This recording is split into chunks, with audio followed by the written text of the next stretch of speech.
Umiral ba talaga ang hustisya sa lungsod na ito? Maari bang ang isang tulad ni Tanggol na nagmula sa kalsada ngunit may pusong nananabik para sa bayan ay magtagumpay laban sa makapangyarihan at mayayamang angkan ng gwerero?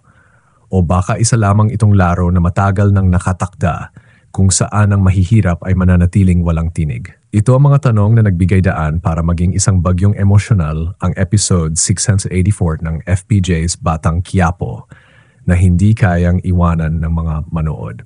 Mula sa unang minuto, itinanim ng episode ang matinding tensyon sa puso ng manonood. Ang tanawin ng mga tao na lumalabas sa lansangan, sabay-sabay na isinisigaw ang pangalan ni Tanggol, humihingi ng hustisya, humihiling ng muling pagbibilang ng boto, hindi lamang isang eksenang politikal, kundi salamin ng pagkadismaya at galit ng mga taong sanay ng apihin. Hindi na sila naniniwala sa sistema, kundi sa isang tao, si Tanggol, ang binatang minsang lumaban sa ilalim ng lipunan, ngayon naging pag-asa ng buong komunidad. Dito pumapasok ang malaking tanong, may lakas ba si Tanggol na magpatuloy sa landas na puno ng dugo at luha? Hindi lang niya kinakaharap ang mga kaaway, kundi pati ang kanyang sarili. Ang Tanggol na tapat at inuuna ang pamilya at mga kaibigan, ngayon ay kailangang isipin. Ang pagpasok ba sa politika ay isang tabak na maaring sumira sa lahat ng kanyang minamahal. Sa eksenang nananalangin si Tanggol sa harap ng imahen ni Nuestro Padre Jesus Nazareno, kitang-kita ng mamanood ang paghihirap ng kanyang kalooban. Hindi na ito usapin ng panalo o pagkatalo, kundi ng buhay at kamatayan, ng katapatan, pananampalataya at sakripisyo. Batid niya na kapag pumasok siya sa politika, hindi lamang si Miguelito ang mandaraya sa eleksyon ang kanyang kakalabanin, kundi pati isang sistemang bulok mula sa ugat. Ang pumapatingkad sa episode scene 84 ay ang masining na pagsasanib ng pag-asa at kawalan ng pag-asa. Sa isang banda, nakikita natin si Tanggol na itinatanghal na bayani ng masa. Sa kabilang banda, naroon si Miguelito, mayabang at handang manumpa bilang lehitimong alkalde.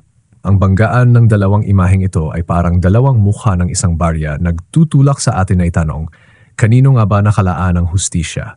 Ngunit hindi lamang nakasentro sa personal na tunggalian ng episode. Ipipinakita rin ang madidilim na bahagi ng buhay. Si Mauro na lubog sa utang, ang pamilya na nagkakawatak-watak dahil sa salapi ang mga sigawan ng hidwaan. Ipinapakita nitong hindi lang eleksyon ang larangan ng digmaan, bawat pamilya, bawat tao ay may kani-kanyang laban kung saan araw-araw nagbabanggaan ang pera, dangal at kaligtasan. Dito namumukod tangi ang FPJ's Batang Quiapo. Hindi lamang ito kuwento ng mga malaking tauhan, kundi refleksyon ng realidad na pamilyar sa bawat manonood. Habang tumatagal, lalong nangingibabaw ang bigat ng pangamba. Inihahay ng episode ang sunod-sunod na tanong, may lakas ba si Tanggol na tahasang harapin ang panganib? Maloloko ba muli ang taong nagtitiwala sa kanya o sila ay magiging apoy na magbibigay lakas sa laban? At sa dilim ng kapangyarihan, ilang taksil pa kaya ang nag-abang upang saksakin siya mula sa likuran. Ang pagkukuwento ay parang isang musika. May mga himig na mababa, may mga sigaw na matinis, ngunit laging may dalang tensyon na nagpaalab sa interes ng manonood. Ang paglitaw ni Roda at Tindeng sa huling bahagi ng introduksyon, dala ang kanilang desisyon na dumalo sa panunumpa upang ipakita na hindi kailanman mapapatay ang tiig ng kampo ni Tanggol ay nagsisilbing paalala. Matagal pa bago matapos ang laban. Kaya't ang pambungad ng episode 684 ay hindi lamang paghahanda para sa mga darating na banggaan, kundi isang hamon sa mga manood. Handa ka na bang pumasok sa ipu-ipo ng kapangyarihan kung saan walang sinuman ang tunay na ligtas?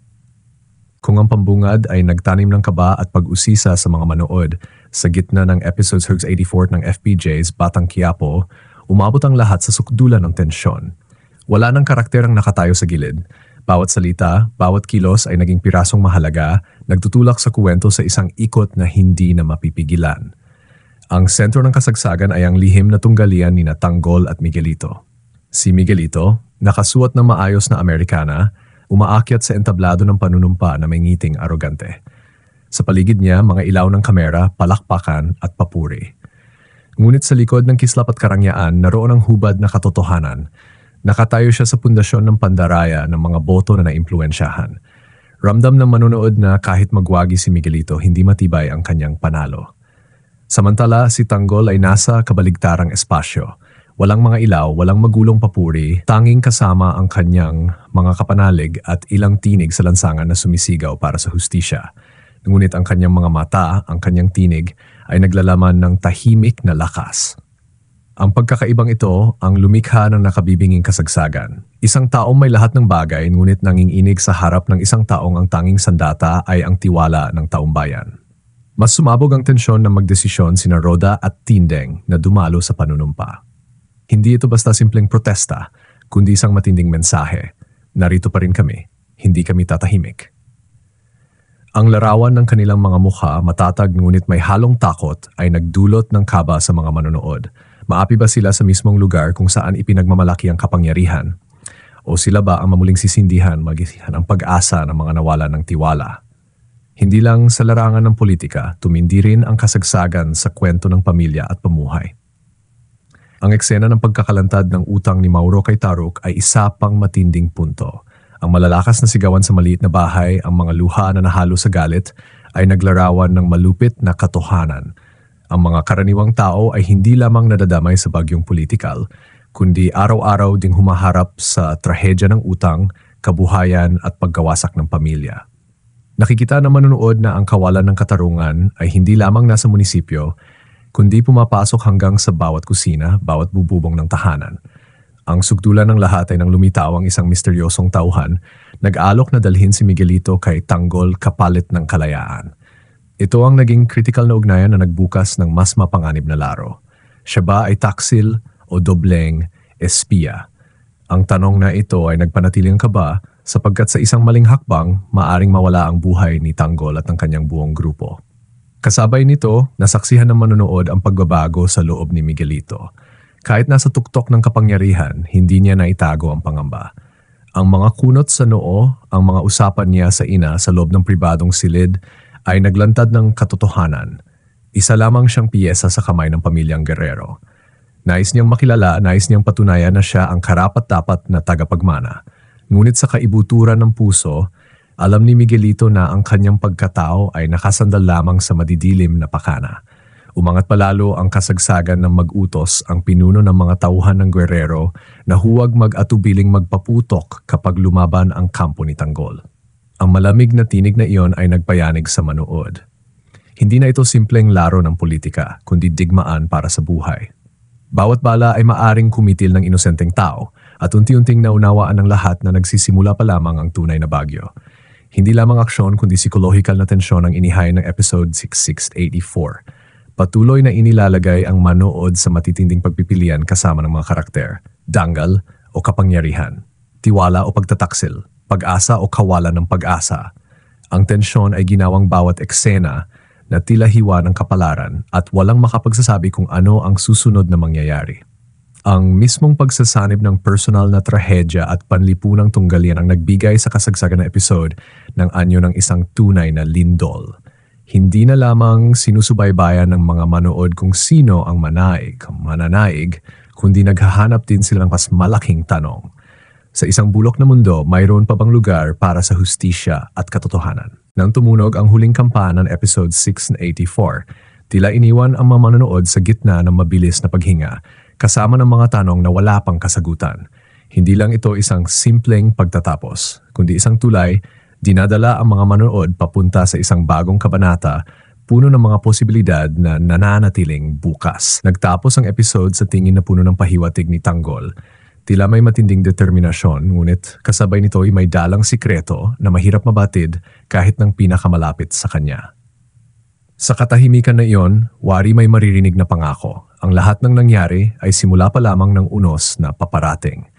Mananatili ba si Tanggol sa kanyang lakas o lulubog siya sa mga alon na itinakda ng kanyang kapalaran?